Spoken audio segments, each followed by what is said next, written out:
আরব হোক অথবা অনারব হোক, সেই মানুষটা শিক্ষিত হোক অথবা অশিক্ষিত হোক, সেই মানুষটা ধনী হোক অথবা সেই মানুষটা গোলাম হোক, সেই মানুষটা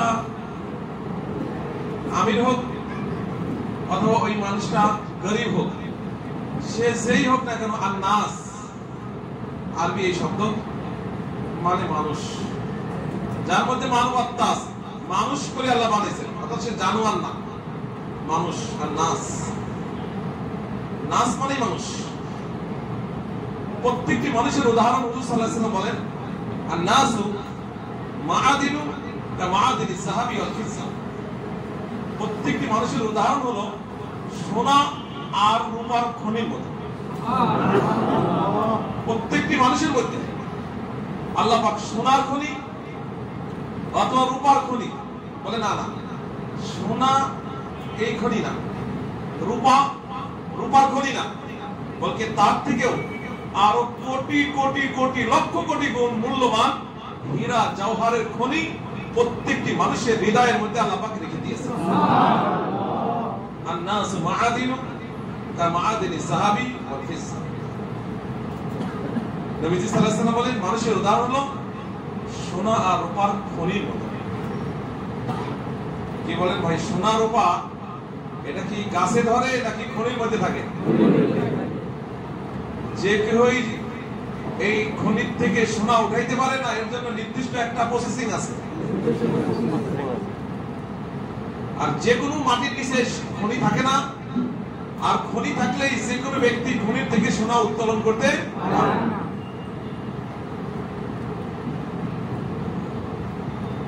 নবীজি সাল্লাল্লাহু আলাইহি ওয়াসাল্লাম বলেন যে প্রত্যেকটি মানুষের মধ্যে, চাই ছোট হোক আর বড় হোক, পুরুষ হোক আর মহিলা হোক, আরব হোক আর অনারব হোক, শিক্ষিত হোক অশিক্ষিত হোক, ধনী হোক আর গরিব হোক, সে যে কোনো মানুষ হোক না কেন, প্রতিটি মানুষের মধ্যে আল্লাহ পাক একটা খনি রেখে দিয়েছেন।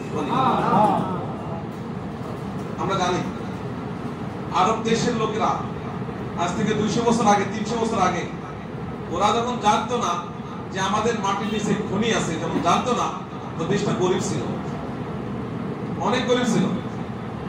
যখন ওরা জানলো যে আমাদের দেশের মাটির নিচে খনি আছে, তেলের খনি, সোনার খনি, জানার পর ওরা কিছু করতে পারছিল না। পরবর্তীতে যখন আস্তে আস্তে যুক্তি, প্রযুক্তি, টেকনোলজি, হাই টেকনোলজি এগুলো যখন ব্যবহার শুরু করলো, আস্তে আস্তে ওদের মাটির নিচে খনন করে গিয়ে গিয়ে গিয়ে গিয়ে ওই স্বর্ণ যেটা মাটির সাথে মিশে থাকে, ওই স্বর্ণগুলো উঠানো শুরু করলো। উঠায়েই ব্যবহার করা যায় না, এটা আবার ডেনমার্ক, নরওয়ে, সুইডেন এই সমস্ত দেশে আবার পাঠায় দেয়। সেখানে রিফাইন্ড মেশিন আছে, যেটা মাটির থেকে সোনাকে আলাদা করে, সোনাকে খালেজ করে সোনার বার বানায়। ওই দেশ থেকে যখন আবার আসে, আস্তে আস্তে এই আরব দেশ, দুবাই, এমিরাত এই সমস্ত দেশগুলো এই সোনার কারণে দামি হইতে হইতে হইতে এই দেশগুলো এত দামি হয়ে গেছে যে এই দেশও দামি হয়েছে, এই দেশের মানুষও দামি হয়ে গেছে, এই দেশের অর্থনৈতিক অবস্থা অনেক উন্নয়নের দিকে চলে গেছে। এমনকি ওই দেশের যারা পাসপোর্টধারী বলে তারাও বিশ্বের কাছে সব থেকে দামি মানুষ হিসেবে পরিচিত হয়ে গেছে। কিন্তু যখন জানতো না, তখন তাদের কোনো দাম ছিল না, তাদের দেশেরও এরকম দাম। মেরে দোস্ত, মেরে বুজুর্গ, প্রত্যেকটি মানুষের মধ্যে আল্লাহ পাক সোনা আর রূপার যে খনি, তার থেকে আরো কোটি কোটি গুণ বেশি দামি খনি আল্লাহ প্রত্যেকটি মানুষের হৃদয়ের মধ্যে রেখে দিয়েছে। তবে সোনা যেমন এমনিতেই উঠানো যায় না, আর উঠাইলেই সেটা ব্যবহার উপযুক্ত হয় না, উঠানোর জন্য টেকনোলজি ব্যবহার করতে হয়, হাই টেকনোলজি ব্যবহার করতে হয়, যুক্তি প্রযুক্তি ব্যবহার করে উঠাইতে হয়, উঠানোর পরে আবার ওটা রিফাইন করতে হয়, উপযুক্ত করতে হয়। প্রতিটি মানুষের মধ্যে খনি আছে, সে জানে না আমার মধ্যে খনি আছে। আর মানুষের দিলের ভিতরকার যে খনিটা আছে, যে মাদ আছে, যে খনিজ সম্পদ আছে, যদি দাওয়াত ও তবলীগের এই মেহনতের হাই টেকনোলজি যদি মানুষের দিলের উপরে মেহনত করে তার দিল থেকে যদি ওই খনি বের করে দেয়, এই লোকটা দামি হয়। দামি হইতে হইতে হইতে হইতে এই লোকটা এত দামি হয়, জিবরাইল, মিকাইল, আজরাইল, ইসরাফিল সমস্ত ফেরেশতা থেকে এই ব্যক্তি আল্লাহর কাছে বেশি দামি। জিবরাইল থেকে দামি হবে সে, আপনারা বলেন জিবরাইল আলাইহিস সালামের দাম বেশি না আবু বকর সিদ্দিকের দাম বেশি? জিবরাইলের দাম বেশি না উমরের দাম বেশি?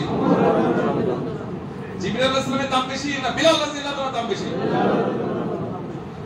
এমনকি এই লোকটা আল্লাহর কাছে দামি হয়, দামি হইতে হইতে হইতে এত দামি হয় মালায়েকায়ে মুকাররাবিন, ওই সমস্ত ফেরেশতারা যারা সবসময় আল্লাহ পাকের কাছে থাকে তাকে মালায়েকায়ে মুকাররাবিন বলা হয়। ওই সমস্ত ফেরেশতারা হামিলিন আরশ, যারা আল্লাহ পাকের আরশ বহন করে, ওই আরশ বহনকারী ফেরেশতা হামিলিন আরশ মালায়েকায়ে মুকাররাবিন, এর থেকেও এই ব্যক্তি আল্লাহর কাছে বেশি দামি হয়ে যায়। কারণ তার ভিতরে যে একটা জওহার আছে, একটা মুক্তা আছে, একটা মনি আছে, ওই জওহার, ওই ইস্তেদাদ, ওই যোগ্যতা যদি সে দাওয়াত তাবলীগের মেহনতে লেগে সে এরকম ভাবে ওটাকে ফুটাইতে পারে আর ওটাকে জাহির করতে পারে, আর ওই খনি থেকে এটাকে যখন সে বের করতে পারে, তো আল্লাহ পাকের কাছে দামি হয়, ফেরেশতার কাছে দামি হয়, মালায়েকায়ে মুকাররাবিনের কাছে দামি হয়, সমস্ত মানব দানবের কাছে দামি হয়, এমনকি চরেন্দা পরেন্দা দরেন্দা দুনিয়াতে যত মাখলুক আছে সমস্ত মাখলুকের কাছে এই ব্যক্তি সবথেকে প্রিয় হয়ে যায়। এত দামি হয়ে এই লোকটা, যখন এই লোকটা যেই জমিনে হাঁটে এই জমিন অন্য জমিনের উপরে গর্ব করতে থাকে, যে রাস্তাতে হাঁটে এই রাস্তা গর্ব করে অন্য রাস্তার উপরে, পাহাড়ের যেই পাদদেশে থাকে অন্য পাহাড়ের উপরে এই পাহাড় গর্ব করে, সে যে পাহাড়ের চূড়ার উপর চলে এই পাহাড় অন্য পাহাড়ের উপর গর্ব করে, জমিন দিয়ে হাঁটে জমিন গর্ব করে, পাহাড়ের উপর থাকে পাহাড় গর্ব করে, নদীর উপর চলে এই নদী অন্যের উপর গর্ব করে, এমনকি আল্লাহ তাআলা শানু ফেরেশতার মাঝে এই ব্যক্তিকে নিয়ে আল্লাহ গর্ব করতে থাকে। কারণ সে কি হয়ে গেছে এবার? আর মানুষ দামি হবে তার ভিতরের যে জওহারগুলো আছে, মনি মুক্তাগুলো আছে, এটা যখন উত্তোলন করা হয়, যদি উত্তোলন করা না হয়, এটা যদি বের করা না হয়, ওই দামি দামি থেকে বেদামি বেদামি থেকে যায়, ওইটা আর মানুষের দৃষ্টিতে সে দামি হইতে পারে না। আল্লাহর দৃষ্টিতে সমান সমান যোগ্যতা ছিল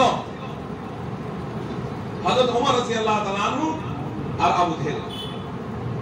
কারণ হুজুর সাল্লাল্লাহু আলাইহি ওয়াসাল্লাম কোন একদিন দোয়া করছিলেন আল্লাহ পাকের কাছে কাবা শরীফের গিলাফ ধরে, যখন আর হুজুর সাল্লাল্লাহু আলাইহি ওয়াসাল্লাম কাফেরদের নির্যাতন সহ্য করতে পারছিলেন না, আল্লাহর কাছে দোয়া করে বলছিলেন আল্লাহুম্মা আইয়িদ হাযা দ্বীন বিইহদাল আমরাইন, হে আল্লাহ আমার এই দ্বীন আল ইসলামকে দুই ওমরের যে কোনো এক ওমর দিয়ে আপনি আমার দ্বীনকে মজবুত করে দিন, শক্তিশালী করে দিন।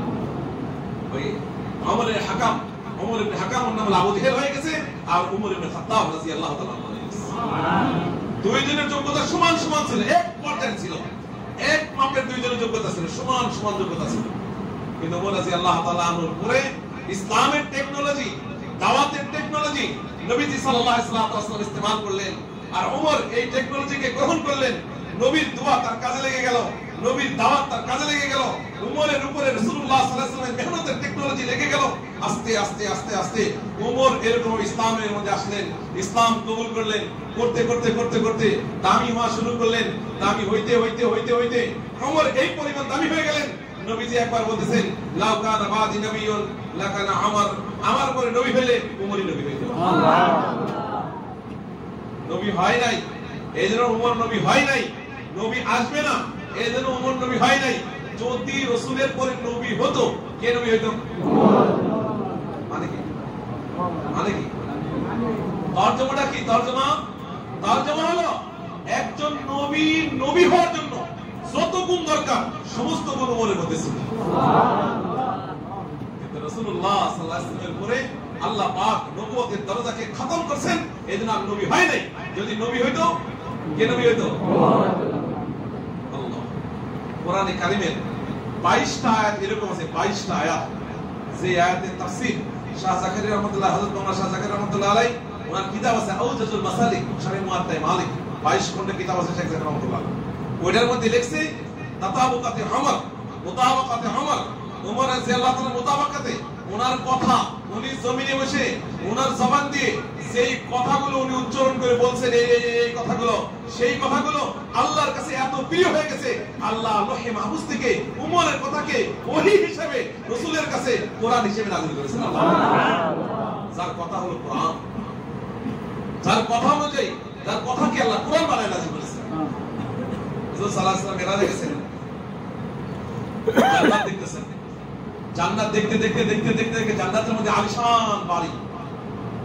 নবীজি মনে করলেন আমি হইলাম নবীদের নবী, সাইয়্যিদুল আম্বিয়া, ইমামুল আম্বিয়া, খাতিমুন নবীন, সাইয়্যিদুল মুরসালিন, আহমদ, মুহাম্মদ, আল্লাহ সবথেকে মাহবুব। মনে হয় এই জান্নাতের এই বালাখানা আল্লাহ আমার জন্যই মনে বানাইছে। হুজুর সাল্লাল্লাহু আলাইহি ওয়াসাল্লাম নিজের জান্নাত দেখার জন্য আগাচ্ছে, জান্নাতের গেটেই দাঁড়ায় আছে।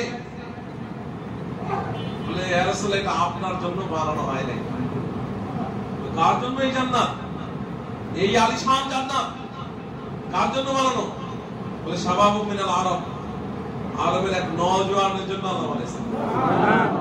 রাসূল বলে আনা শাবাবু মিনাল আরব, আমি তো আরবের একজন যুবক। বলে না, হুয়া মিন কুরাইশ, সেটা কুরাইশদের যুবক। রাসূল বলে আনা মিন কুরাইশ, আমিও তো কুরাইশদের যুবক। কয় না, লি ইবনে খাত্তাব, আল্লাহ এই জান্নাতকে উমর ইবনে খাত্তাবের জন্য বানাইছে। রাসূল সাল্লাল্লাহু আলাইহি ওয়াসাল্লাম বলেন না না, আমি উমরের জান্নাতে যাব না, কারণ ওর জান্নাতে গিয়ে ওর সবকিছু দেখে আসলে উমরের মধ্যে গায়রাত বেশি, গায়রাত, আত্মমর্যাদা বহুত বেশি। উমর যদি আমার আবার কিছু বলে ফেলায়, উমর আবার যদি কিছু আমাকে বলে ফেলায়, তো উমরের গায়রাতের কারণে, আত্মমর্যাদা বোধের কারণে রাসূল সাল্লাল্লাহু আলাইহি ওয়াসাল্লাম উমর রাদিয়াল্লাহু আনহু জান্নাতে যান নাই। বেরাস থেকে এসে বলে, উমর আল্লাহ তো তোমার জন্য সেই রকম জান্নাত বানাইছে, আর আমি মনে করছিলাম মনে হয় আমি নবীদের নবী, মহানবী, আল্লাহ মনে হয় আমার জন্য এই জান্নাতটা বানাইছে। আমি দেখতে গেলাম তো বলা হলো যে তোমার জন্য বানাইছে, তখন আমি আর তোমার গায়রাতের কারণে আর তোমার জান্নাতে ঢুকে নেই। তোমার জান্নাতে উমর রাদিয়াল্লাহু তাআলা কান্নায় ভেঙে পড়লেন আর বললেন, ইয়া রাসূলুল্লাহ, রাসূল হাত ধরে বললেন, আমি তো সেই নাপাক ছিলাম, আমি তো সেই দুর্গন্ধ চিন্তা নিয়ে আর কোষমুক্ত তলোয়ার নিয়ে আপনার গর্দানকে উড়িয়ে দিতে যাচ্ছিলাম, আপনার মাথার খুপড়ি দিয়ে আমি শরাব পান করতে যাচ্ছিলাম, আপনার মাথার খুপড়ি দিয়ে আমি শরাব পান করার জন্য আগাচ্ছিলাম কোষমুক্ত তলোয়ার নিয়ে। ইয়া নবী আল্লাহ, আপনার দোয়াতে, আপনার চেষ্টাতে, আপনার দাওয়াতের মেহনতে আল্লাহ আমাকে ঈমানের মধ্যে দৌলত দিয়েছে, আর আমি আপনি আমার জান্নাতে যাবেন আর আমি আপনাকে কিছু বলবো। মেরে দোস্ত, ওই যোগ্যতাই আবু জেহেলের ছিল, ওই যোগ্যতা আবু লাহাবের ছিল, কিন্তু আবু লাহাবের এই যোগ্যতা দ্বীনের কাজে লাগে নাই। দাওয়াতের এই টেকনোলজি তার উপরে ব্যবহার হয় নাই, দাওয়াতকে কবুল করে নাই, দ্বীনের জন্য জান লাগাই নাই, মাল লাগাই নাই, দ্বীনের জন্য মেহনত করে নাই। আল্লাহ তাকে খাসারা করেছে। আবু জেহেলের কথা কোরআনের মধ্যে আল্লাহ পাক 12 বার বলছে।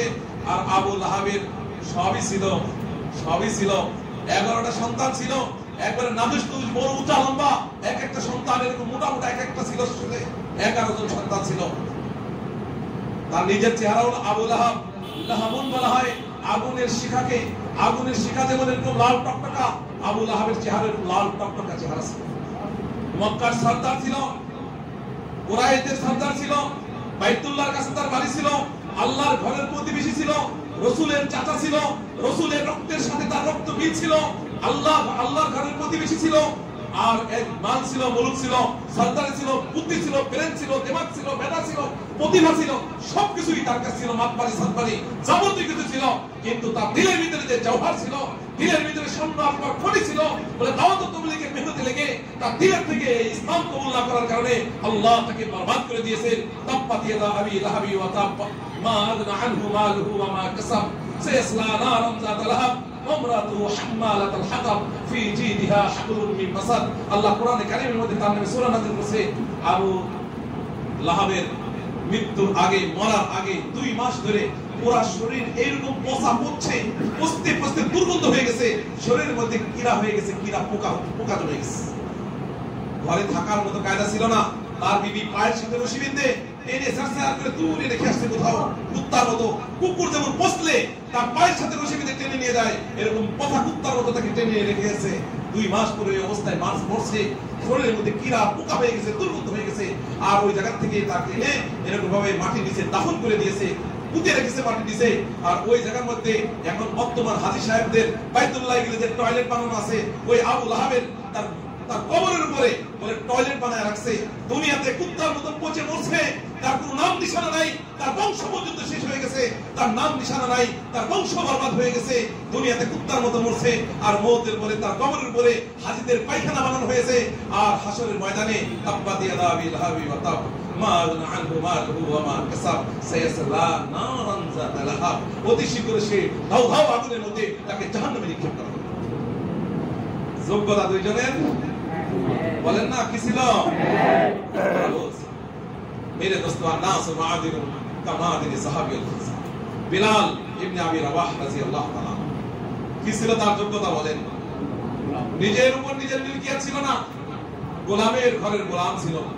নিজে গোলাম, বাবা গোলাম, দাদা গোলাম, পরদাদা গোলাম, নকর দাদা, সফর দাদা, 14 গোষ্ঠী 1 2 করতে করতে 14তম পুরুষ পর্যন্ত শুধু গোলামই গোলাম, গোলামের ঘরের গোলাম, গোলামের ঘরের গোলাম, গোলামের ঘরের গোলাম, গোলামই গোলাম। নিজেকেও 14 বার বিক্রি করছে, একজন বেচছে আরেকজন কিনছে, একজন বেচছে আরেকজন কিনছে, আরেকজন বেচছে আরেকজন কিনছে। শেষ পর্যন্ত উমাইয়া বিন খালকের হাতে ছিল গলার মধ্যে রশি বেঁধে মক্কার গলিতে গলিতে ছাগল ভেড়ার মতো টেনে নিয়ে বেড়ানো হতো। গোলামের ঘরের গোলাম ছিল। নিজের উপর নিজের কোনো মালিকানাধীন ছিল না, নিজের কোনো ইচ্ছা ছিল না, নিজের কোনো স্বাধীনতা ছিল না। ইচ্ছা করলে যে কোনো পোশাক পরতে পারতো না, ইচ্ছা করলে যে কোনো খাবার সে খাইতে পারতো না। নিজের উপরে নিজের কোনো মিলকিয়াত আর নিজের উপর নিজের কোনো মালিকানা ছিল না, সে গোলাম। তার কোনো হাসব ছিল না, কোনো নসব ছিল না, কোনো বংশ মর্যাদা ছিল না, চেহারা সুন্দর ছিল না, হুসন ছিল না, জামাল ছিল না, নসব ছিল না, কোনো কিছুই তার কাছে ছিল না। বলে যে গরিবের ঘরের গরিব, গোলামের ঘরের গোলাম। এই কালো হাফসি গোলাম, ঠোঁট ছিল মোটা মোটা, দাঁত ছিল সাদা, চোখ ছিল ছোট ছোট, মাথা ছিল ছোট, আর মাথার চুল ছিল গুলার মধ্যে স্প্রিং করা, দেখতে মানে বিভৎস অবস্থা ছিল। মেরে দোস্ত মেরে বুজুর্গ, ওই গোলামের ঘরের গোলাম, তার দিলের ভিতরে ছিল জওহার, আন-নাসু মাআদিনু কামাদিন যাহাবি ওয়াল ফিজ্জা। তাই গোলামের দিলের ভিতরে ছিল এক জওহার। নবীজি সাল্লাল্লাহু আলাইহি সাল্লামের দ্বীন কবুল করেছে, দ্বীন কবুল করে দ্বীনের মেহনত শুরু করে দিয়েছে। নিজের জান মাল যোগ্যতা আল্লাহর দ্বীনের জন্য লাগাইতে লাগাইতে লাগাইতে লাগাইতে ওই হাবশি কালো গোলাম, গোলামের ঘরের গোলাম, 14 পুরুষ গোলাম 14 বার বিক্রি করেছে। সেই জেলা গোলামকে রাস্তায় রাস্তায় বেড়া ছাগলের মতো টেনে টেনে গলির মধ্যে তাকে নিয়ে বেড়ানো হতো। বলে গোলামকে আল্লাহ দ্বীন আর দ্বীনের মেহনতের কারণে, দ্বীনের জন্য জান আর মাল লাগানোর কারণে আল্লাহ তাকে দামি বানাইছেন। দামি বানাইতে বানাইতে বানাইতে বানাইতে বানাইতে এই পরিমাণ দামি বানায় দিয়েছেন, যেই মসজিদের ইমাম হলো সাইয়্যিদুল আম্বিয়া মুহাম্মদ সাল্লাল্লাহু আলাইহি সাল্লাম, ওই মসজিদের ইমামের পিছনে আযান দিয়েছেন সাইয়েদনা বিলাল রাদিয়াল্লাহু তাআলা। সুবহানাল্লাহ। ওমর রাদিয়াল্লাহু তাআলা বলেন, আতাকা সাইয়্যিদুনা সাইয়্যিদানা, আতাকা সাইয়্যিদুনা সাইয়্যিদুনা। আমাদের সরদার আবু বকর, সে আমাদের সরদার বিলালকে স্বাধীন করে দিয়েছেন। সুবহানাল্লাহ। ওমর রাদিয়াল্লাহু তাআলা বসে আছেন মসজিদ নববীতে, উনি তখন খলিফাতুল মুসলিমিন আমিরুল মুমিনিন। দেখেন যে বিলাল আসতেছে, বিলাল হুজুর ওমর রাদিয়াল্লাহু দাঁড়ায় গেছেন, দাঁড়ায় বলেন, জানা সাইয়্যিদুনা বিলাল, আমাদের সরদার বিলাল আমাদের কাছে আসছে। সুবহানাল্লাহ। আরে কয়েকদিন আগে তো তোকে ভেড়া লম্বার মতো গলায় রশি বেঁধে বাজারে বাজারে গলিতে গলিতে চেষ্টায় টানা হতো, আজকে তার এমন দাম হয়ে গেল। সুবহানাল্লাহ। হুজুর সাল্লাল্লাহু আলাইহি ওয়াসাল্লাম বলেন, বিলাল, ও বিলাল, কি আমল করো তুমি? ইয়া রাসূলুল্লাহ, আমল তো তেমন বুঝি না কিছু, তো যখনই পারি ওযু করে নিয়ে 2 রাকাত নামাজ পড়ে নেই, সালাতুল ওযুর নামাজ, তাহিয়াতুল ওযু। বলে আমি জান্নাতে গিয়ে, মেরাজে গিয়ে, জান্নাতে গিয়ে দেখি যে তুমি দুনিয়ার মধ্যে এরকম তপ তপ করে হরম পাই দিয়ে তুমি জান্নাতের মধ্যে দৌড়াচ্ছ। সুবহানাল্লাহ। রাসূল দুনিয়াতে, শুনেন, রাসূল দুনিয়াতে, কিন্তু বিলাল জান্নাতে। রাসূল গিয়ে বিলালকে দেখে আসছে। সুবহানাল্লাহ। বিলাল দুনিয়াতে আছে এখনই, মরে নাই, কিন্তু জান্নাতে রাসূল দেখে আসছে বিলালকে। আল্লাহ। বিলাল আযান দিছে, সূর্য ডুবছে, বিলাল আযান দেয় নাই, সূর্য ডুবে নাই।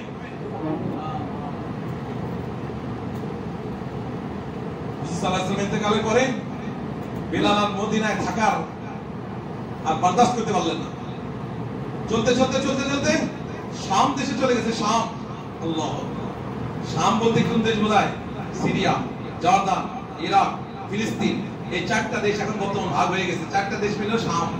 ওই 4 দেশের রাজধানী ছিল দামেস্ক। আল্লাহু আকবার। ওই মদিনা গলির গলিতে যাকে গলায় চেষ্টায় টানা হইতো, সেই বিলাল ইবনে আবি রাবাহ রাদিয়াল্লাহু তাআলা আনহু মুলকে শামের গভর্নর হয়ে গেছে। সুবহানাল্লাহ। শাম দেশের রাজা হয়ে গেছে, দামেস্কের রাজা, যার রাজধানী দামেস্ক। সেই দামেস্কের জামে মসজিদের উপরে হযরত ঈসা আলাইহিস সালাম আবার দুনিয়াতে আসবেন, সেই দামেস্কের গভর্নর হলো সাইয়েদনা বিলাল। হ্যাঁ, ইজ্জত কাকে বলে? আল-ইজ্জত, আদ-দীন ইজ্জু ফালা ইজ্জা বাদাহু। দ্বীনের মধ্যে ইজ্জত, দ্বীনের মেহনতের মধ্যে ইজ্জত, দ্বীনের কবুল করার মধ্যে ইজ্জত, দ্বীনের মধ্যে জান মাল লাগাও ইজ্জত। বলে এইটার মধ্যে আল্লাহ পাক ইজ্জত রেখে দিয়েছেন। আল-ইজ্জাতু লিল্লাহি ওয়া লিরাসূলিহি ওয়া লিল মুমিনিন। কাকে বলে ইজ্জত? দুনিয়াতে আল্লাহ কি ইজ্জত রেখেছেন?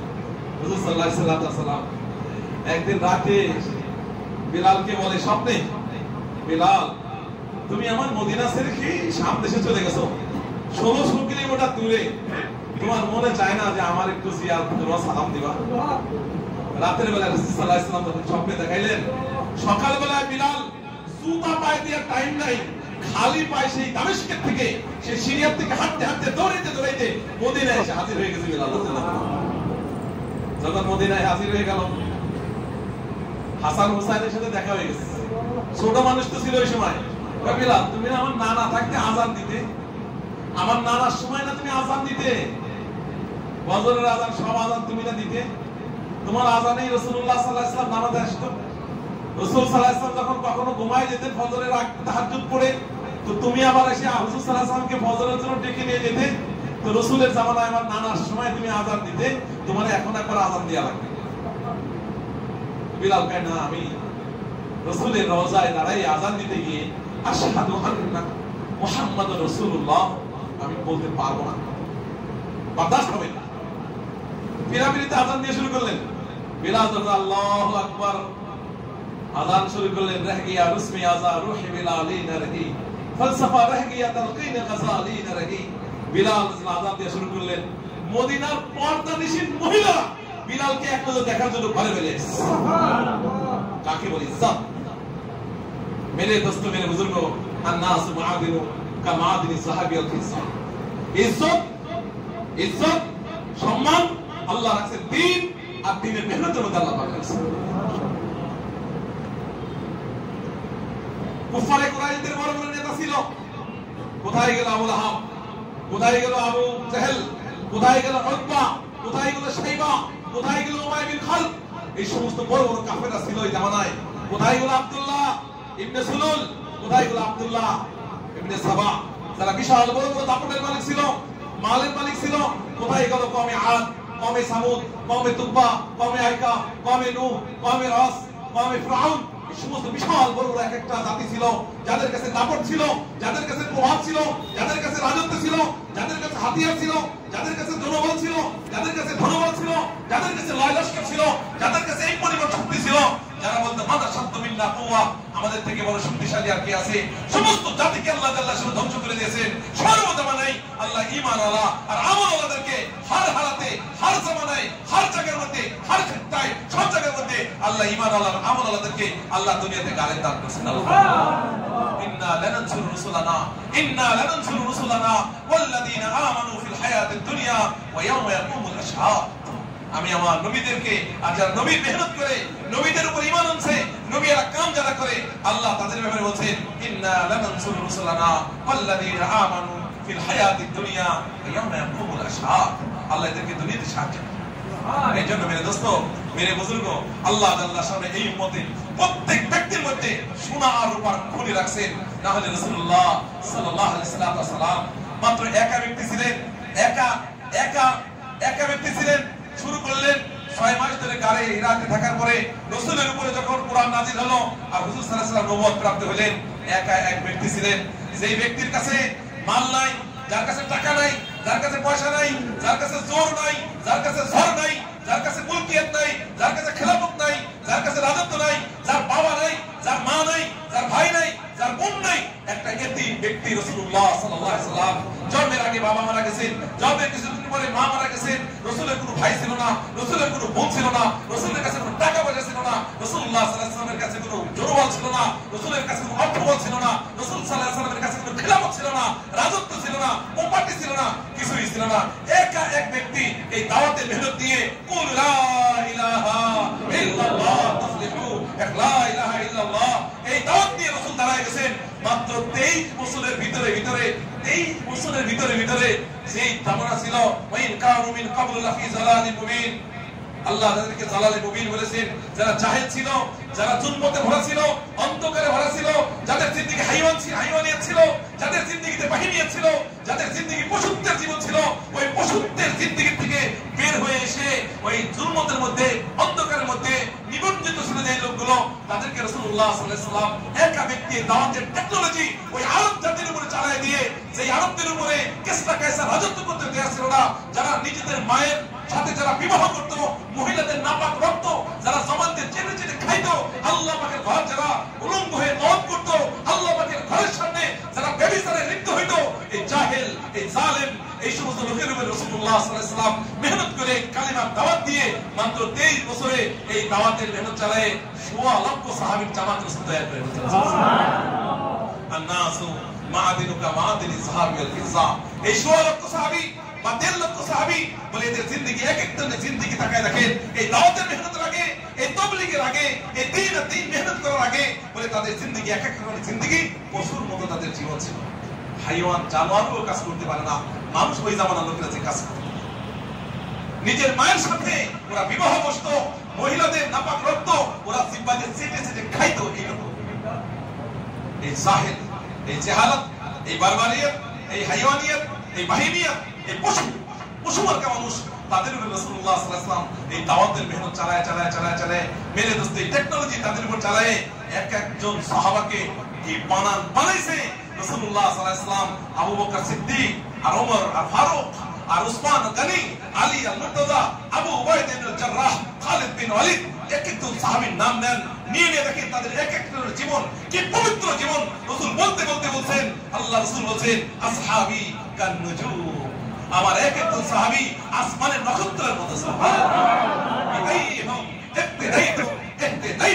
আমার যে কোনো একজন সাহাবীর ইত্তেবা করবা, তোমরা জান্নাতের রাস্তা পেয়ে যাবে। কি ছিল তাদের জীবনে বলেন? এই দাওয়াতের মেহনতের আগে, এই তাবলীগের আগে, বলে এই দ্বীন ইসলামের আগে, বলে তাদের জিন্দেগি কেমন ছিল আপনি পড়ে দেখেন। এদের থেকে জাহেল, এদের থেকে জালেম, এদের থেকে পশু, বলে পশুরা পর্যন্ত তাদের কাছে হার মেনে যেত। মেরে দোস্ত, দাওয়াত এক মেহনতের নাম। দাওয়াত তাবলীগ আরে বলেন না কিসের নাম? মেহনতের নাম। এটা কোনো স্লোগানের নাম না, এটা কোনো মিটিং এর নাম না, এটা কোনো ফতোয়াবাজির নাম না। এই তাবলীগ কোনো ফতোয়াবাজির নাম না, কোনো এরকম স্লোগানের নাম না, কোনো মিটিং মিছিলের নাম না, স্লোগান দেওয়ার নাম না। এটা হলো জান মাল কুরবানি, জান মাল যোগ্যতা কুরবানির নাম হলো দাওয়াত তাবলীগ। সে যে জামানায় হোক, সে যেই হোক, নিজের জান, নিজের মাল, নিজের প্রতিভা, নিজের ইস্তেহাদ, নিজের যোগ্যতা যখন কুরবানি দিতে থাকবে, বাজি লাগাইতে থাকবে, আল্লাহ পাক ওই জামানাতেই ওই কাম করাইবেন যেমন রাসূলুল্লাহ সাল্লাল্লাহু আলাইহি ওয়াসাল্লামের জামানাতে আল্লাহ পাক সাহাবাদের জামাতকে তৈরি করে দিয়েছেন। আজকে দেখেন এখানে ভোলাওয়ালা সাহাবী যারা সাথী যারা আছে, এই যে ভোলাওয়ালা সাথী যারা আছে, আল্লাহু আকবার, এই দাওয়াত ও তাবলীগের মেহনতের ফসল হলো এগুলো। এরা অত বেশি এলেন কারণ জানে না, অতদিন মাদ্রাসায় পড়ে নাই, অত ফুতোয়া ওরা জানে না, কোরআনে পাকের অত হাফেজ না, বেশি কোরআন পড়তেও পারে না এরা। আপনি হিসাব করে দেখেন, আমি আপনাকে শোনাই, ভালো করে শোনেন, বলে লিখে রাখেন, লিখে রেখে এখানে মাদ্রাসা আছে কি আমার কথাগুলো তাহকিক করে রাখেন। সাহাবায়ে কেরামদের মধ্যে ১৬ লক্ষ, কোন বর্ণনা পাওয়া যায় ১৬ লক্ষ, ১,৩৫,০০০, ১,৪৮,০০০ পর্যন্ত সাহাবাদের সংখ্যা পাওয়া যায়, ১.৫ লক্ষ পর্যন্ত সাহাবাদের সংখ্যা পাওয়া যায় কিতাবের মধ্যে, মতান্তর আছে। এই যে ১ লক্ষ বলেন, ১৬ লক্ষ বলেন, ১.৫ লক্ষ সাহাবা, এই সমস্ত সাহাবাদের মধ্যে মাত্র ১০৫ জন সাহাবীর থেকে ১০৫ জন সাহাবীর থেকে হাদিস বর্ণনা পাওয়া যায়। বুখারী, মুসলিম, তিরমিজি, আবু দাউদ, নাসাই, অন্যান্য যত হাদিসের কিতাব আছে, জামি আছে, সুনান আছে, মুসনাদ আছে, মুস্তাদরাক আছে, যত কিসমের হাদিসের কিতাব আছে, সব হাদিসের কিতাব খুঁজে মাত্র ১০৫ জন সাহাবীর থেকে হাদিস বর্ণনা পাওয়া যায়। কয়জন সাহাবী? আরে বলেন না কয়জন সাহাবী? তার মধ্যে ৫০ এর পরে যাদের সিরিয়াল, কারোর থেকে ২টা হাদিস, কারোর থেকে ৩টা হাদিস, কারোর বেশিরভাগই আছে একটা করে হাদিস রাসূল থেকে বর্ণনা পাওয়া যায়। তাহলে মুহাদ্দিস সাহাবী যারা হাদিস বর্ণনা করছে এদের সংখ্যা কত হবে বলেন? ১০৫। আমি বললাম তাহকিক করেন কোন এক জায়গায় সব সাহাবী ১.৫ লক্ষ ১৬ লক্ষ সাহাবী খুঁজলে আপনি মাত্র পাইবেন ৪ জন সাহাবী বা বেশিতে বেশি ৫ জন সাহাবী আছে পুরা ৩০ পারা কোরআনের হাফেজ ছিল। কয়জন সাহাবী? তাহকিক করে আমরা শোনাই, মাত্র ১২ থেকে ১৫ জন সাহাবী পাওয়া যায় যারা ফকিহ সাহাবী ছিলেন, ফকিহ যারা ফতোয়া প্রদান করতেন, মুফতি সাহাবী ছিলেন মাত্র ১২ থেকে কয়জন? আরো ধরেন, আমি ১৫ জন ধরলাম না, আমি না ১০০ ধরলাম, ১০০ না আমি ৫০০ ধরলাম, হাফেজ ৪ জন ধরলাম না আমি ৫০০ ধরলাম। ৫০০ জিন্দেগিতে কোনো আলেম দেখাতে পারবে না যে ৫০০ সাহাবী হাফেজ ছিলেন, ৫০০ সাহাবী মুফতি ছিলেন, ৫০০ সাহাবী এরকম মুহাদ্দিস ছিলেন, আমি ধরলাম ৫০০ ধরলাম। তাহলে ৩ ৫০০ কয়শো হলো বলেন? সাহাবীর সংখ্যা কত? আরে বলেন না কয় লক্ষ? ১.৫ লক্ষ থেকে আপনি বাদ দেন ১৫০০, কয় লাখ থাকলো বলেন? তাহলে বাকি সাহাবারা কি, তো উনি তো হাফেজ না, উনি তো মুফতি না, উনি তো মুহাদ্দিস না, বাকি নাউযুবিল্লাহ সব সাহাবী কি জাহেল ছিল? আরে বলেন সাহাবারা কি জাহেল ছিল? তাহলে একজন হাফেজ না হলে জাহেল হয়ে গেল, একজন মাওলানা না হলে জাহেল হয়ে গেল, একজন মুহাদ্দিস না হলে জাহেল হয়ে গেল, একজন মুফতি না হলে জাহেল হয়ে গেল। তাহলে মুফতি সাহাবী কয়জন আছে বলেন? মুহাদ্দিস সাহাবী কয়জন আছে বলেন? হাফেজ সাহাবী কয়জন আছে বলেন?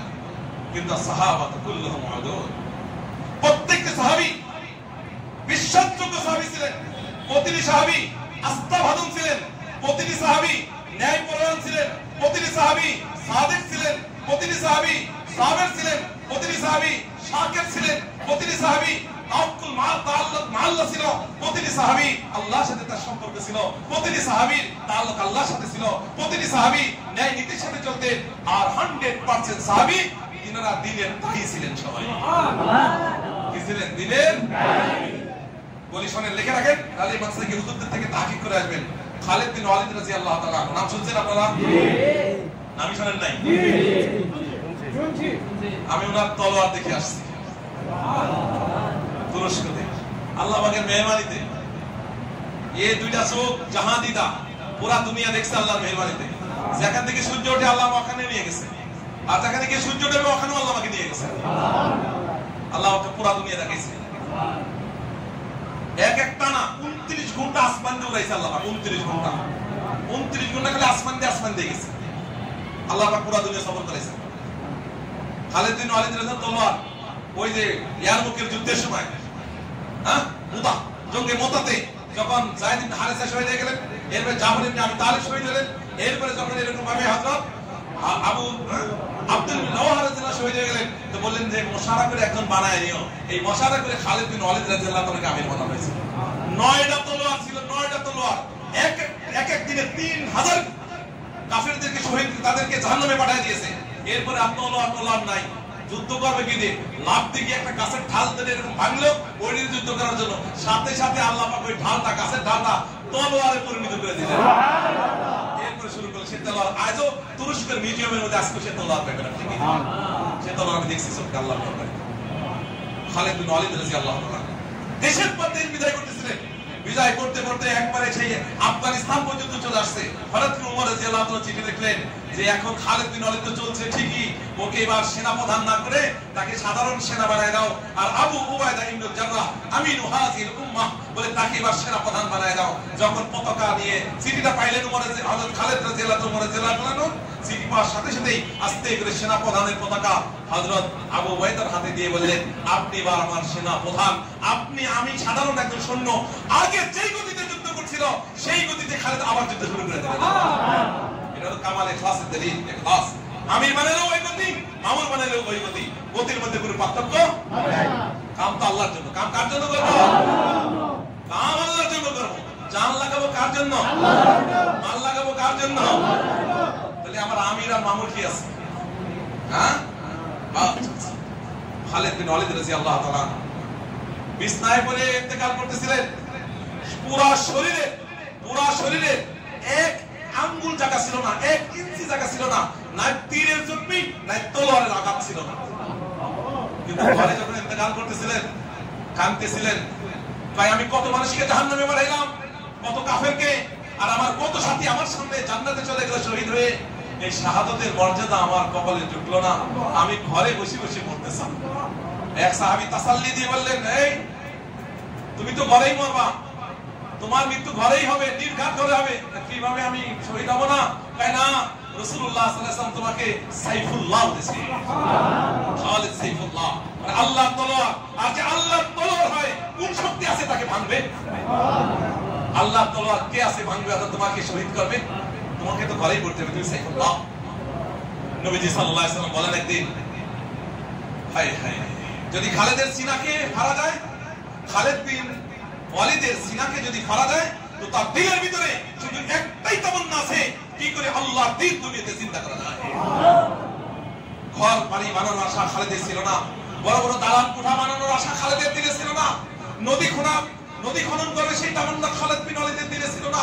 খালিদ বিন ওয়ালিদের দিলের মধ্যে একটাই তামান্না ছিল, আল্লাহর দ্বীন কিভাবে দুনিয়াতে চিন্তা করে। ওই খালিদ বিন ওয়ালিদ রাদিয়াল্লাহু তাআলা শুনবেন মাত্র 4টা সূরা জানতো। কয়টা সূরা বলেন? আরে বলেন না কয়টা সূরা জানতো? এই তবলিগেরাও জামাতে গিয়ে 4টা সূরাই কষ্ট করে। তাব্বাত ইয়াদা, কুল হুয়াল্লাহু আহাদ, নাস আর ফালাকের সূরা ফাতিহা। তো খালিদ বিন ওয়ালিদ রাদিয়াল্লাহু তাআলা 4টা সূরা জানতেন। উনি জাহেল ছিল না? উনি জাহেল ছিল না? বলেন তো খালিদ বিন ওয়ালিদ কে জাহেল? না। বলেন একজন ফতোয়া দেন জাহেল? তো কেন এই সমস্ত সাথীদেরকে আপনি জাহেল বলতেছেন?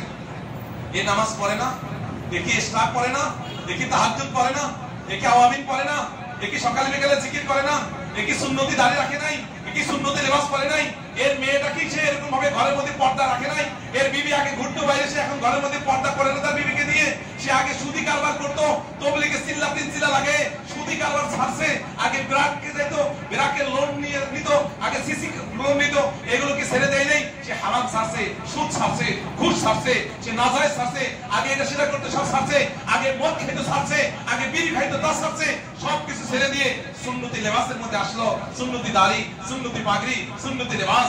আগে বিবি বেপর্দায় চলতো, এখন চিল্লা 4 মাস লাগে বিবি পর্দার মধ্যে আসছে। আগে মেয়ে কলেজে পড়তো, এখন মেয়ে ঘরের মধ্যে রেখে সুন্দর দিদি শিখায়। আগে ছেলেকে স্কুল ইংলিশ মিডিয়ামে পড়াইতো, এখন ছেলেকে মাদ্রাসায় পড়ায় হাফেজ, আলেম, মুফতি, মুহাদ্দিস বানাচ্ছে। আগে হজ করতো না, তবলিগে সময় লাগে, এবার হজ যায় উমরা করে। আগে যাকাত দিত না, তবলিগে সময় লাগে, তার মালের 40 ভাগের 1 ভাগ যাকাত দিচ্ছে। আগে তার মুআমালা ঠিক ছিল না, এখন মুআমালা ঠিক করে। আগে ফুপুর ওয়ারিস দেয় নাই, দাদা মারা গেছে, এখন ফুপুদের ওয়ারিস দিয়ে যাচ্ছে। আগে বোনের ওয়ারিস দিছিল না, বাবা মারা গেছে, এবার বোনদের ওয়ারিস দিয়ে যাচ্ছে। বলে যে সে ফরজ ওয়াজিব আদায় করে, সুন্নাত মুস্তাহাব আদায় করে, হজ করে, যাকাত দেয়, সে রোজা রাখে রমজান মাসে, ছেলেকে হাফেজ, আলেম, মুফতি, মুহাদ্দিস বানাচ্ছে, বিবিকে ঘরে পর্দায় রাখছে। এখনো আপনি তাকে জাহেল বলবেন? জাহেল। আরে নিজের টাকা খরচ করে, নিজে যাই কিছু কামাই করে, নিজের ব্যবসা করুক আর চাকরি করুক, নিজের উপার্জিত হালাল কামাই করে, নিজের বিবিকে ঘরে রেখে, নিজের বাচ্চাদেরকে ঘরে পর্দার মধ্যে রেখে, নিজের টাকা পকেটে নিয়ে এবার সে 40 দিন 4 মাসের জন্য, 5 মাসের জন্য সে বিদেশ সফরে গিয়ে নিজের খাইয়ে, নিজের পরে, নিজের উপার্জিত হালাল টাকা নিজে পকেটে নিয়ে মানুষের দাঁড়ে দাঁড়ে, বারে বারে, ঘরে ঘরে গিয়ে হাত ধরে কাঁধ ধরে খুশামত করে করে ওই আল্লাহ ওয়ালা বান্দাদেরকে আল্লাহ ওয়ালা বানাইতেছে। মসজিদমুখী মানুষকে, ওই মানুষকে মসজিদমুখী করতেছে। যারা আল্লাহর নাম কোনোদিন নেয় নাই, তাদেরকে ধরে ধরে ধরে ধরে এনে মসজিদ আল্লাহর সামনে দাঁড়া করে দিয়েছে। যার জিন্দেগি কোনো ঠিকানা ছিল না, বলছে এই ব্যক্তি 3 দিন লাগায়, বলে তার জীবনে 3 দিন লাগাইয়ে নতুন নতুন সাথীদেরকে মসজিদে এনে তার জিন্দেগি পরিবর্তন করে দিচ্ছে। একজন তবলিগের সাথীর ওসিলায় শত শত নয়, হাজার হাজার বেনামাজি নামাজি বনে, হাজার হাজার বদ্দিন বেদিন তারা পাক্কা দিনদার বনে, হাজার হাজার আল্লাহ ওয়ালা মানুষকে আল্লাহ ওয়ালা বানায় একজন তবলিগের সাথীরা লক্ষ লক্ষ সাথীদেরকে জান্নাতের মধ্যে নিয়ে যাচ্ছে। আপনি এদেরকে জাহেল বলবেন? জাহেল কি বলেন? এরা জাহেল এখন রয়ে গেছে। এরাই যদি জাহেল হয় তাহলে আলেম কে বলেন তো দেখি? এরাই যদি জাহেল হয় আপনি আলেম কাকে বলবেন? আমি বললাম বেশি কথা বলেন না। 14 বছর মাদ্রাসায় পড়েছি আর এখন 16 বছর মাদ্রাসায় পড়াই। বাংলাদেশের সবথেকে বড় মাদ্রাসা আল্লাহ পড়াইছে, বিশ্বের সবথেকে বড় মাদ্রাসা দারুল দেওবন্দে আল্লাহ পাক আমাদেরকে পড়াইছেন আল্লাহর মেহরবানিতে। সবথেকে বড় কিতাব বুখারী শরীফ, আল্লাহর মেহরবানিতে সেই বুখারী শরীফ পড়ানো আল্লাহ তৌফিক দান করেছেন। বেশি কথা বলেন না, সব আমরা জানি। নিজের পকেট থেকে নিজের উপার্জিত টাকা এনে অন্যের উপরে মেহনত করে তাদেরকে দিনদার বানানো, এই লোকগুলো যদি জাহেল হয় তাহলে দুনিয়ার যত যাকাত ফিতরাকে হালাল করে নিয়ে তারপরে আমি এটাকে হালাল করতেছি, কোন কোথাকার আলেম বলে না। এই জন্য মেরে ভাই দোস্ত বুজুর্গ, এই দাওয়াত সাথীরা, এই সমস্ত সাথীরা কোনদিন জাহেল হতে পারে না। এই জন্য আল্লাহ জাল্লা শানুহু এক মেহনত আমাদেরকে দিয়েছেন, মানুষের ভিতরে এই জওহারের ইস্তিদাদকে বের করার মেহনত, এটা হলো দাওয়াত ও তাবলীগের মেহনত আল্লাহ আমাদেরকে দান করেছেন। আন-নাসু মাআদিনু কামাদিনি যাহাবি ওয়াল ফিজ্জা। একটা মানুষ যদি মানুষ হতে চায়, মানুষ যদি সোজা হতে চায়, মানুষ সত্যিকে অর্থেই মানুষ হতে চায় যে আমি মানুষ হব, আমি আল্লাহ ওয়ালা হব, আমি আখিরাতমুখী হব, আমি জাহান্নাম থেকে বাঁচবো, আমি জান্নাতুল ফেরদাউসের ওয়ারিস হব, আমার জিন্দেগিকে আমি সুন্দর করব, আমার ইসলামকে আমি সুন্দর করব। মেরে দোস্ত, মেরে বুজুর্গ, এক কাম আল্লাহ পাক এই জামানায় দিয়েছেন, সেই কামের নাম হলো দাওয়াত ও তাবলীগের মেহনত। আজকে আমি শুধু একটা পরিসংখ্যান দিচ্ছি আপনাকে, আপনি একটু হিসাব করবেন। আজকে থেকে 100 বছর আগে ওই দিল্লির ঝুপড়ির একটা মসজিদ ছিল, পুরে ঘরের মতো একটা মসজিদ, একবারে নিচু মসজিদ, মাটির সাত করতো, এগুলো টাইলস মাইলস লাগানো ছিল না, মাটির দেওয়াল ছিল, উপরে ঝুপড়ি সোনের ঘর ছিল, নিচে কাঁচা মাটি ছিল। ওই কাঁচা মাটির ছোট্ট একটা পুরে ঘরের ঝুপড়ির মসজিদের মধ্যে এক বুজুর্গ ছিলেন, তার নাম হলো হযরত মাওলানা মোহাম্মদ ইলিয়াস সাহেব রাহমাতুল্লাহ আলাইহি। দুর্বল এক ব্যক্তি ছিলেন, গায়ের মধ্যে হাড্ডি ছিল, হাড্ডির সাথে কোনো গোশত ছিল না, দাঁড়াইতে পারতেন না, পেটে ব্যথায় সবসময় বেঁকা হয়ে থাকতেন, কথার মধ্যে এরকম জড়তা ছিল, লোকজন ছিল, ভালো করে কথা বলতে পারতেন না। কিন্তু মেরে দোস্ত বুজুর্গ, নবী সাল্লাল্লাহু আলাইহি সাল্লাম যেই মেহনতকে নিয়ে 1400 বছর আগে ওই মক্কার মরুপ্রান্তে নবীজি একাই দাঁড়াইছিলেন, সেই একার মেহনতের কারণে 23 বছরের ভিতরে মশরিক মাগরিবের মধ্যে 1.5 লক্ষ 1.5 লক্ষ সাহাবীর জামাত তৈরি হয়ে গেছে। এক বলে ইলিয়াস রাহমাতুল্লাহ আলাইহি ওই সুপ্রির ওই মসজিদ থেকে একাই মেহনত শুরু করে দিয়েছিলেন। আর করতে করতে করতে করতে আজকে উনার জীবদ্দশায় উনি 1924 সালে কাজ শুরু করেছেন, 1944 সালে উনি ইন্তেকাল করেছেন। মাত্র 20 বছর 22 বছরের মধ্যে আল্লাহ পাক এই তাবলীগের মেহনতকে ইউরোপ, আমেরিকা, মশরিক মাগরিব, সীমা জুনুব পুরো দুনিয়ার মধ্যে মেহনতকে আল্লাহ পৌঁছায় দিয়েছেন। কারগুজারি বলার সময় নাই, নালি শোনাইতাম কারগুজারি। মালয়েশিয়া থেকে একটা না আসছে কাতার, কাতার থেকে কাতার এয়ারওয়েজে চলাচল একবার আরব দেশ পাড়ি দিয়ে, আরব সাগর পাড়ি দিয়ে, আর আফ্রিকার 52টা দেশ পাড়ি দিয়ে আটলান্টিক মহাসাগর পাড়ি দিতে 8 ঘন্টা লাগছে। এই আটলান্টিক মহাসাগর পাড়ি দিয়ে যখন ব্রাজিলে গিয়ে আমাদের ফ্লাইট যখন ল্যান্ড করলো, নামার পরে চিন্তা করলাম ওই এক মৌলানা ইলিয়াস রাহমাতুল্লাহ আলাইহি ওই বাংলাওয়ালি মসজিদ, ওই দিল্লির ওই বাংলাওয়ালি মসজিদের ওই জায়গার ওই মেহনত এত দূর কি তাবলীগ আসছে, যখন একটানা 29 ঘন্টা আসমান দিয়ে উড়ে আরব দেশ পাড়ি দিয়ে, আরব সাগর পাড়ি দিয়ে, আফ্রিকার 52টা দেশ পাড়ি দিয়ে, আটলান্টিক মহাসাগর পাড়ি দিয়ে যখন ব্রাজিলে গিয়ে নামছি, ইস্তেকবালে গিয়ে দেখি আমাদের 6 জনের জন্য 6টা আমেরিকান ল্যান্ড ক্রুজার গাড়ি নিয়ে ইস্তেকবালে হাজির হয়ে গেছে।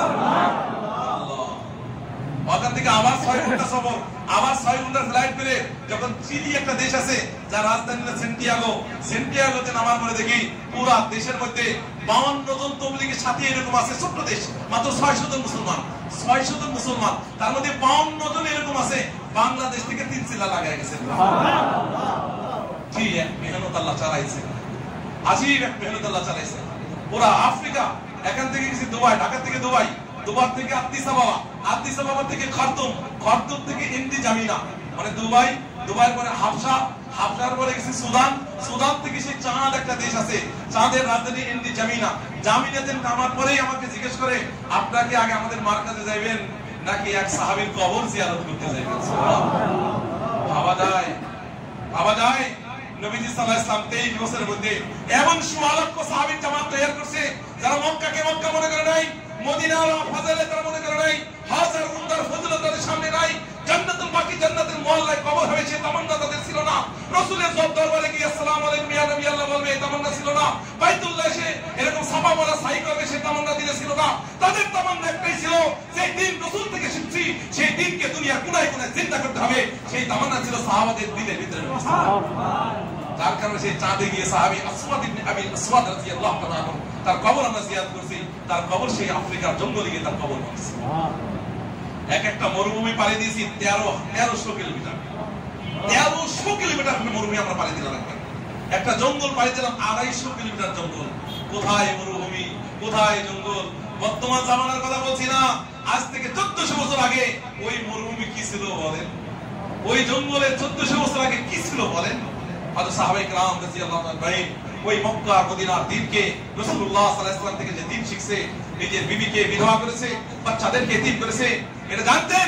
মক্কার ঘরে 1 রাকাত নামাজ পড়লে 1 লক্ষ রাকাত নামাজের নেকি, মদিনায় 1 রাকাত নামাজ পড়লে 50,000 নেকি, একবার উমরা করলে কত নেকি, একবার হজ করলে কত নেকি, আরাফার ময়দানে গেলে কত নেকি, মুজদালিফায় গেলে কত নেকি, মিনাতে গেলে কত নেকি, সাফা মারায় সাই করলে কত নেকি, মাকাম ইব্রাহিমের পিছনে নামাজ পড়লে কত নেকি, জমজমের পানির মধ্যে কত নেকি, সব হাজরে আসওয়াদে চুমা দিলে কত নেকি, সব সাহাবাদের জানা ছিল, সবকিছু রাসূলের রওজা।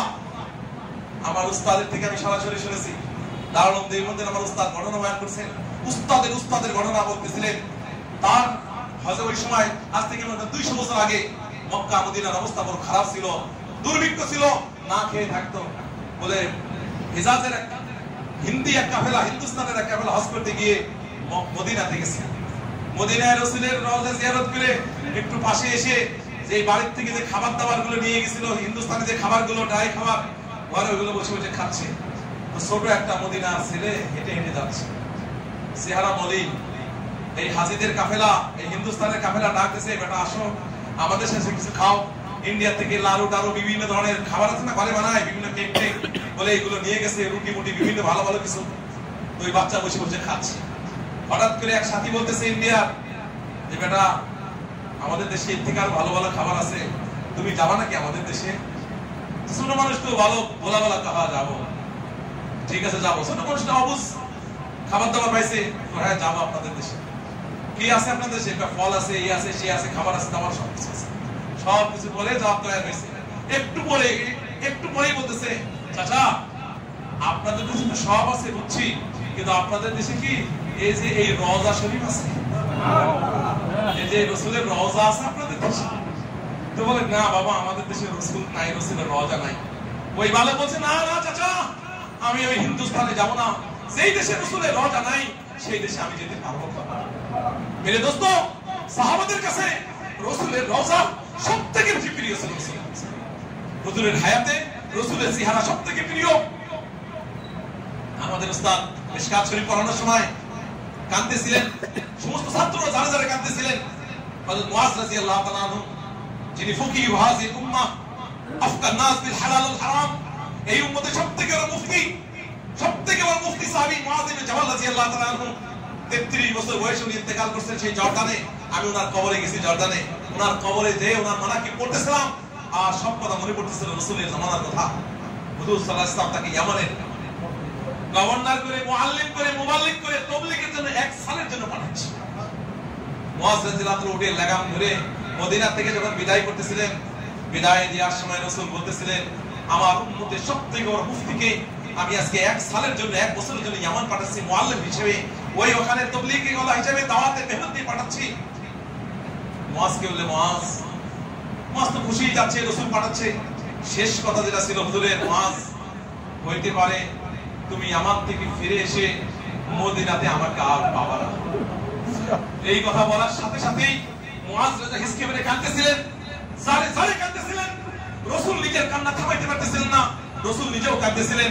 আর এই ঘটনা পড়ানোর সময় আমার উস্তাদ দাওলাত দেওবন্দের হযরত মাওলানা আহমদ সাহেব, উনি পড়ানোর সময় উনিও কাঁদতেছিলেন, সমস্ত ছাত্ররাও কাঁদতেছিলেন, যে নবীজি সাল্লাল্লাহু আলাইহি ওয়াসাল্লামের কাছে মুআজ কি পরিমাণ প্রিয় ছিল, কি পরিমাণ আদরের ছিল মুআজ। যেমন মুআজের চেহারা, তেমন মুআজের দাঁত, তেমন মুআজের চুল। মুআজ রাদিয়াল্লাহু আনহু মানাকিব পড়ে দেখেন, এখানে কিতাব আছে সিয়ার আলামান নুবালা, বলে কিতাবের মধ্যে মুআজ রাদিয়াল্লাহু জিন্দেগি লেখা আছে। কি সুন্দর সুদর্শন পুরুষ ছিল, টকটকে জওয়ান ছিল। 33 বছর উনি ইন্তেকাল করেছেন। এই 33 বছর বয়সে এত ইলম অর্জন করেছে। রাসূল বলেন, আফকান নাস বিল হালাল ওয়াল হারাম, উম্মতের সবথেকে বড় মুফতি হলো মুআজ ইবনে জাবাল। সেই মুআজকে যখন রাসূল সাল্লাল্লাহু আলাইহি ওয়াসাল্লাম পাঠান ইয়ামানে তাবলীগ করার জন্য, বলছে মুআজ হইতে পারে ফিরে এসে তুমি আমাকে আর মুআজ করতেছ। ঠিকই তাই মেরে দোস্ত, একজন সাহাবীকে রাসূল যেই পরিমাণ আদর করছেন, যেই পরিমাণ পালছেন, কিন্তু দ্বীনের জন্য রাসূলুল্লাহ সাল্লাল্লাহু আলাইহি ওয়াসাল্লাম কাছে রাখে নাই। মাত্র 10,000 সাহাবীর কবর পাওয়া যায় মক্কা মদিনায়, জাজিরাতুল আরবে। আর বাকি যে 16 লক্ষ সাহাবী, বাকি বা 1.5 লক্ষ সাহাবীর বাকি সাহাবী, বলে কোথায় তাদের কবর? আপনি দুনিয়ার কোনায় কোনায় গিয়ে দেখেন, আফ্রিকার জঙ্গলে গিয়ে দেখেন, ওই মরুভূমিতে গিয়ে দেখেন, ইন্দোনেশিয়া মালয়েশিয়াতে গিয়ে দেখেন, চায়না জাপানে গিয়ে দেখেন, পুরো দুনিয়ার কোনায় কোনায় সাহাবারা কবর রচনা করে এই কথা বুঝাই দিয়েছেন যে আমরা রাসূল সাল্লাল্লাহু আলাইহি ওয়াসাল্লাম থেকে যে দ্বীন শিখেছি, যে দ্বীনের মেহনত শিখেছি, সেই দ্বীন আর দ্বীনের মেহনতের জন্য নিজেদের বিবিদেরকে বিধবা করব, বাচ্চাদেরকে এতিম করব, মক্কা ছাড়বো, মদিনা ছাড়বো। আমার জীবনের শেষ ঠিকানা হবে আল্লাহর নবীর দ্বীনকে দুনিয়াতে জিন্দা করার ঠিকানা। আন-নাসু মাআদিনু কামাদিন সাহাবী আল-ফিজা। এই সাহাবাদের হকতের কারণে দেখেন হুজুর সাল্লাল্লাহু আলাইহি ওয়াসাল্লামের পরে সাহাবাদের দৌর, এই সাহাবাদের দৌর হইতে না হইতেই পুরো দুনিয়ার মধ্যে এমনকি কিসরা, কায়সার, রোম, পারস্য সব সাহাবাদের পায়ের নিচে চলে আসছে।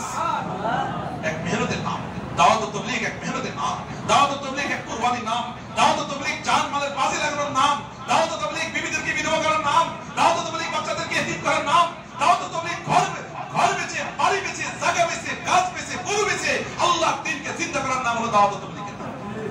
আজকে গ্রামে বিভিন্ন শহরে, আমাদের এই জেলা এলাকায়, ওই রংপুর, দিনাজপুর, বিভিন্ন প্রত্যন্ত এলাকার গ্রামে গিয়ে দেখেন একজন সাথী যখন চিল্লায় যাওয়ার সময় হয়, সে ঘরের পোলা ধান বিক্রি করে আল্লাহর রাস্তায় যেতেছে, নিজের গাছ বিক্রি করে আল্লাহর রাস্তায় যেতেছে, নিজের গরু বিক্রি করে আল্লাহর রাস্তায় আছে, নিজের বিবির গহনা বিক্রি করে সে আল্লাহর দ্বীনকে দুনিয়াতে জিন্দা করার জন্য আল্লাহর রাস্তায় সফর করতেছে। নবী আলা মেহনতের নাম, এক কুরবানির নাম তাবলীগ, চোখের পানির নাম তাবলীগ, লম্বা লম্বা আল্লাহর কাছে দোয়া করার নাম তাবলীগ, নরম নরম কথা বলার নাম তাবলীগ, কোরবানির নাম তাবলীগ, দ্বীনকে দুনিয়াতে জিন্দা করার নাম তাবলীগ, কোন ফতোয়াবাজির নাম তাবলীগ না। বয়ান করার নাম তাবলীগ না, শুধু বিশ্বে ইস্তেমা করার নাম তাবলীগ না। তাবলীগ হলো জান ও মালের বাজি লাগানোর নাম হলো তাবলীগ। আল্লাহ পাকের মেহেরবানিতে আজকে দেখেন পুরা 5 মহাদেশের মধ্যে মাশরিক, মাগরিব, শিমাল, জুনুব, পুরা দুনিয়ার যে কোনো দেশে আপনি চলে যান, আল্লাহ পাক এই মেহনতকে পুরা দুনিয়ার মধ্যে চালায় দিয়েছেন। হালাত তো আসবেই, হালাত আসবেই, হালাত আসবে না তো কি আসবে? সোনা এমনি খালেস হয়, বলে সোনা আগুনে পুরাই খালেস করতে হয়, আর তাই খালেস হবে, হালাতের দ্বারা খালেস হবে। তাই গিয়ে দেখেন, আজকে গিয়ে দেখেন, আজকেই যান দারুল দেওবন্দে গিয়ে দেখেন কি ফতোয়া দেয়। মাওলানা আশরাফ মাদানী কি বলছে, আবুল কাসেম নোমানী কি বলছে, মাওলানা রাবি হাসানী নাদবী কি বলে, খালেদ সাইফুল্লাহ রহমানী কি বলে, সালমান মুনসুরপুরি কি বলে, সালমান নাদবী কি বলে, পুরা দুনিয়ার উলামায়ে কেরামরা কি বলে। ওই শব্দ কিছু বলে না যেটা আমাদের দেশে নোংরা কথা বলা হচ্ছে। এরা জাহেল না, এরা গুমরা না, এরা পথভ্রষ্ট না, এরা তো নিজের জান আর মাল নিয়ে নিজের জিন্দেগিকে সুন্দর করার চেষ্টা করে। আর হাজার হাজার মানুষের জিন্দেগি দাঁড়ে দাঁড়ে বারে বারে গিয়ে ঘরে ঘরে গিয়ে জিন্দেগিতে আল্লাহর ঘর চেনে না, জিন্দেগিতে আল্লাহর সামনে সেজদা দেয় না, এই সমস্ত লোকদের কাছে গিয়ে হাত ধরে কাঁধ ধরে আদর করে সোহাগ করে খুশামত তুশামত করে আল্লাহ ওযু করে মসজিদের মেনে এনে আল্লাহর সামনে দাঁড়া করে দিচ্ছে। এই অন্যায়টাই এরা করতেছে। এই কাজের কারণে মানুষ কোনোদিন গুমরাহ হইতে পারে না। এটা কোনো গুমরাহি কাম নয়। এই জন্য মেরে দোস্ত, আপনার ফতুয়া আপনার ঝোলার মধ্যে রাখেন, ফতুয়া ফতুর জায়গায় রাখেন। যেই সাথীরা যার জিন্দেগির কোনো ঠিকানা ছিল না, আল্লাহকে চিনতো না, রাসূলকে চিনতো না, কবর হাসর মিজান ফুলসা জানতো না, জান্নাত কি জিনিস জাহান্নাম কি জানতো না, নামাজ কি জিনিস জিকির কি জিনিস জানতো না, এই তাবলীগের মেহনতে লেগে তার জিন্দেগির ঠিকানা পেয়েছে, জিন্দেগির মজা পেয়েছে, ঈমানের হালাওয়াত পেয়েছে, নামাজের স্বাদ পেয়েছে, জিকিরের মজা পেয়েছে, আল্লাহর রাস্তায় জান মাল লাগানোর কুরবানির জজ্বা পেয়েছে। ফতুয়া দিয়ে এই সাথীদেরকে এই মজার থেকে কেউ ঠেকাইতে পারবে না। সম্ভব? এটা ঠেকানো সম্ভব করে কেন? আমি এই তাবলীগে লেগেই তো আমি আমার ঈমানের স্বাদ পেয়েছি, আমার নামাজের মজা পেয়েছি, সুন্নতের স্বাদ পেয়েছি, জিকিরের স্বাদ পেয়েছি, হারাম থেকে বাঁচার প্রেরণা পেয়েছি, আমার বিবিকে পর্দার মধ্যে ঢুকাইলাম, আমার মেয়েকে আমি আলেমের সাথে বিয়ে দিচ্ছি, নিজের সন্তানকে আমি আলেম ওলামা বানাচ্ছি। যে এই স্বাদ আর মজা পেয়েছে, কোনো কিছুই তাকে এই স্বাদ থেকে বিরত রাখতে পারবে না। মেরে দোস্ত, আল্লাহ পাক এই জামানায় আমাদের একটা সুযোগ দিয়েছে। আমরা দিল থেকে নিয়ত করি, প্রত্যেক ব্যক্তির মধ্যে আল্লাহ পাক সোনা আর চাঁদের খনি রেখে দিয়েছে। আন-নাসু মাআদিনু কামাদিনি যাহাবিল ফিজ্জা। এই দাওয়াত তাবলীগের মেহনত যখন লাগবে, তার ভিতরের এই সোনা রূপা এই খনি বের হতে থাকবে, আর খনি বের হতে থাকবে। হইতে পারে গ্রামের একটা ছেলে, হইতে পারে রিকশা চালায়, হইতে পারে ঠেলা চালায়, হইতে পারে মুটিগিরি করে, হইতে পারে কুলিগিরি করে, হইতে পারে মাসিগিরি করে, হইতে পারে সে রাষ্ট্রপতি, হইতে পারে সে সুইপার, হইতে পারে সে মিনিস্টার, হইতে পারে সে ডক্টর, সে যে মন চায় সেই হোক না কেন, যেই এই তাবলীগের মেহনতে লাগবে, আল্লাহ তাকে হীরা রূপা থেকে এত দামি বানাই দিবেন। এত দামি বানাইবে বুঝতেও পারে না কত দাম। হাসরের ময়দানে আল্লাহ পাক এদেরকে নবীদের সাথে জান্নাত দেবেন। হুমুল্লাযীনা ইসলাহুনা মা আফসাদান নাস, হুমুল্লাযীনা ইসলাহুনা মা আফসাদান নাস। এরা ওই তারা যারা খারাপ মানুষদেরকে ভালো মানুষ বানায়। এই তাবলীগওয়ালারাই খারাপ মানুষদেরকে কি মানুষ বানায়? আল্লাহ। তাফসীর বললে অনেক লম্বা হয়ে যাবে, বলবো না। সকালবেলায় তালিম করলো, তালিম করে এবার মশারা করলো, মশারা করে এবার গলি গলি ভাগ করলো যে আমরা 6 জন 7 জন আছি, আমার মহল্লা এই গলিতে তোমরা 2 জন, এই গলিতে তোমরা, এই গলিতে তোমরা, এই গলিতে। ওই যে সকালবেলায় বাইরে গিয়ে হাত উঠে দোয়া করে কয়, আল্লাহ আমি মাখলুক পারবো না, আল্লাহ আমি কিছু জানি না, আমি আলেমও না, বুঝি না, আল্লাহ তোমার বান্দার কাছে যাচ্ছি, দোয়া করে আল্লাহ তুমি তোমার বান্দার দিলকে ঘুরায় দাও।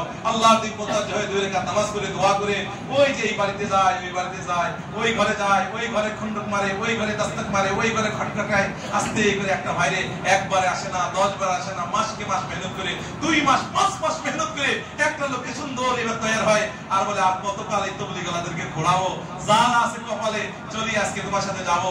সুন্দর করে লোকটা তৈরি হয়ে যায়, 4 মাস মেহনত করে, 5 মাস মেহনত করে, বছরকে বছর পরে মেহনত করে। এরকম করে কেন আমাদের সাথে রাখি বলে?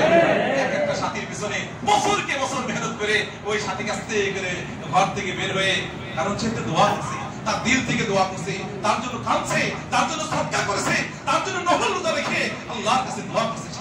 বলে এটা কে কার জন্য আজকে করে? বলে তো কার কাছে সময় আছে আজকে 10 মিনিট যে একজন মানুষকে দিবে? এই তাবলীগওয়ালারা রোজানা 2.5 ঘন্টা 8 ঘন্টা নিজে করে আজকে উম্মতের জন্য দিচ্ছে বেড়ে দিচ্ছে। কই আপনার তো সময় দেন না, সময় তো দেন না। কার কাছে সময় আছে না খেয়ে না দিয়ে ওই কোনো ধরনের কোনো বেনিফিট ছাড়া, কোনো ধরনের লাভ ছাড়া একজন আরেকজনকে সময় দেয়? আরে নিজের জামাই বাড়িতে সময় দেয় না, নিজের মেয়ের বাসন্তে সে যায় না, নিজের মামা বাড়ি খালা বাড়ি যায় না, নিজের কোথাও তো যায় না। আজকে ইসলাম লীগের সাথীরা এক সাথী আর এক সাথী মহল্লার সাথীদেরকে সময় দিচ্ছে। যদি এক সাথীকে কোনো মতো আনতে পারে কি যে খুশি লাগে, লাগে কি লাগে না কি বলে? ওযুটা করাইছে, সুন্দর করে ওযু করাইয়ে এরপরে মসজিদে আসে ওই পিলারের ওই জায়গায় সুন্দরকে নামাজে দাঁড় করায় দেয়।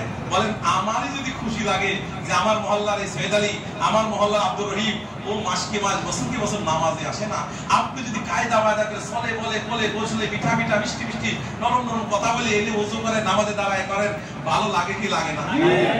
আমার কাছে যদি ভালো লাগে, যে আল্লাহ বানাইছে, যে আল্লাহ বানাইছে ওই আল্লাহর কত ভালো লাগতেছে যে বান্দাটি এতদিন তুই আমার ঘরে আসিস না, আমার চিন্তা করিস না, আমার এই বান্দা তোরে ওই ঘর থেকে ডেকে এনে আমার সামনে দাঁড়া করায় দিয়ে আমার পায়ে চেষ্টা করায় দিস। আল্লাহ কত খুশি হয়, এই মেহনতে আল্লাহ কত খুশি হয়।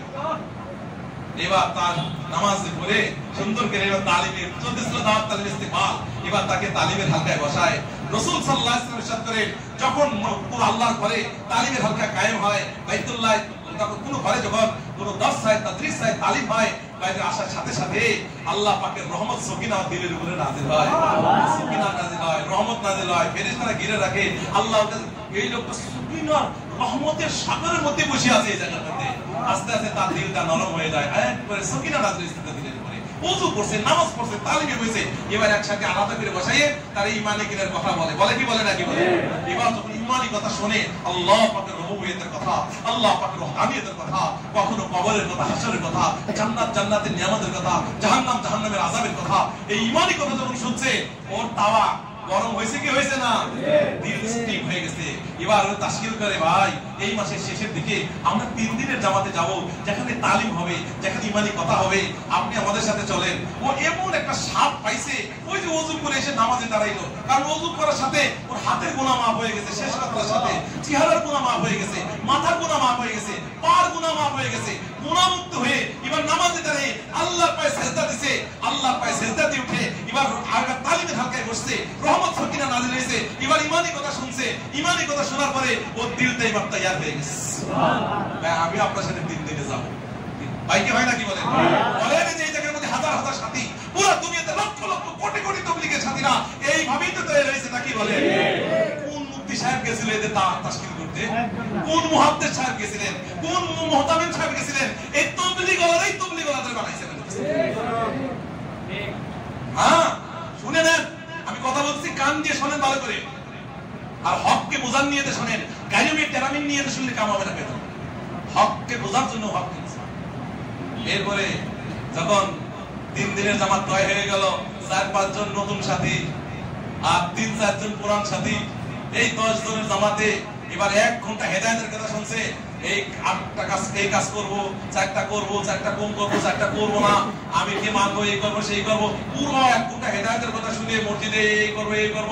এবার যখন 3 দিনের জামাতে গাঁটটিটা মাথায় করে রওনা দেয়, আল্লাহু আকবার, ও গাঁটটি মাথায় দেয় নাই, বলকে ওর মাথার থেকে গুনার পাহাড়কে সরায় দিচ্ছে।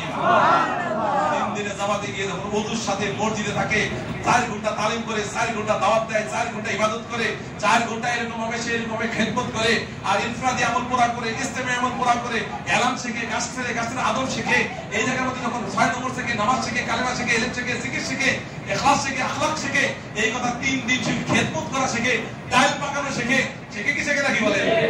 এই আদব শিখে, আমিনের মানা শিখে, খাওয়ার আদব, শোয়ার আদব, ঘুমের আদব, মসজিদের আদব, টয়লেটের আদব, বাথরুমের আদব, 3 দিনে সব শিখে, আর তখন সে 3 দিন পরে যখন একটা আমল দিয়ে দেয়, ও নিয়ত করায়, ভাই 3 দিনে কেমন লাগছে, আল্লাহু আকবার, ও 3 দিনের মধ্যে এমন একটা হেদায়েতের সমাজ, এমন একটা বুঝ, মাইয়ুরিদুল্লাহ আইয়াহদিয়াহু ইশরা সাদরাহু লিল ইসলাম, আল্লাহ যারা হেদায়েত দিতে চায় তার সিনাকে আল্লাহ ইসলামের জন্য খুলে দেন। আল্লাহ আর যার সিনাকে আল্লাহ খুলে দেন, ওমাইয়াশরা সাদরাহু, যার সিনাকে আল্লাহ খুলে দেন, ভাই সে আল্লাহ পাকের হেদায়েতের উপর চলতে থাকে শেষ মেরে দোস্ত এমন এক মজা 3 দিনে পায়, এমন এক স্বাদ পায় যে স্বাদ সে দিনের ভিতরে সে নিজে বুঝতে পারে, অন্যকে বুঝাইতে পারে না। সেই স্বাদ নিয়ে বাড়িতে এসে আবার 3 দিনে থাকতে নিয়ত করে আমি সামনে 5 দিনের জোর আছে, যা আছে কপালে, আমি 3 দিনে যে মজা পাইছি এই স্বাদ আমি ছাড়তে পারবো না। আমি জানতাম না যে আল্লাহ কি জিনিস, আমি জানতাম না রাসূল কি জিনিস, আমি জানতাম না নামাজ রোজা কি জিনিস, আমি জানতাম না তাসবিহ তাহলিল কি জিনিস, আমি জানতাম না জান্নাত কি জিনিস, আমি জানতাম না জাহান্নাম কি জিনিস। আমি সব আমার মরতে হবে এটা আমার ধ্যানেই ছিল না। আমি ঠেলাই করে কলা বেচতাম, আমার জীবনের কোনো ঠিকানা ছিল না। আমি সব আমি নিয়ত করছি আমার জীবনকে ঠিক করার জন্য, আমি আমার নিজেকে চেনার জন্য, ওই জাহান্নামের আগুন থেকে বাঁচানোর জন্য, ওই জান্নাতুল ফেরদাউসে যাওয়ার জন্য, আর আল্লাহকে চেনার জন্য আমি সব 4 মাসের জন্য যাব।